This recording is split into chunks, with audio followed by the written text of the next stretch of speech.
They RTV app వార్తల్ని క్షణాల్లో చదివే అవకాశం ఉంటుంది. ఒక న్యూస్ పేపర్, ఒక టెలివిజన్ ఛానల్ మీ చేతుల్లో ఎప్పుడూ ఉంటాయి.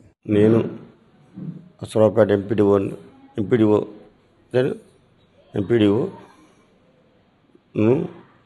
తెలియజేయడం ఏమనగా, అసరావుపేట నియోజకవర్గ ప్రజలకు తెలియజేయడం ఏమనగా, జిల్లా కలెక్టర్ గారి ఆదేశాల మేరకు మార్చి 18 నుండి ఎలక్షన్ కోడ్ అమల్లోకి వచ్చినందున మండల పరిషత్ కార్యాలయంలో తీసుకున్నప్పుడు ప్రజాపాలన దరఖాస్తులు అన్నీ తాత్కాలికంగా ఆన్లైన్ చేయడం ఆపేయడం జరిగినది. ప్రజలందరూ ఎలక్షన్ పూర్తయిన పిదప జూన్ 6 నుండి కోడ్ ముగుస్తుంది కాబట్టి మీ యొక్క దరఖాస్తులన్నీ మీ దగ్గర పెట్టుకొని జూన్ 6 నుండి మండల పరిషత్ కార్యాలయంలో వచ్చి ఆన్లైన్ చేయవలసిందిగా ప్రార్థన. దీనికి అందరూ మీరు మాకు సహకరించవలసిందిగా కోరుతున్నాను.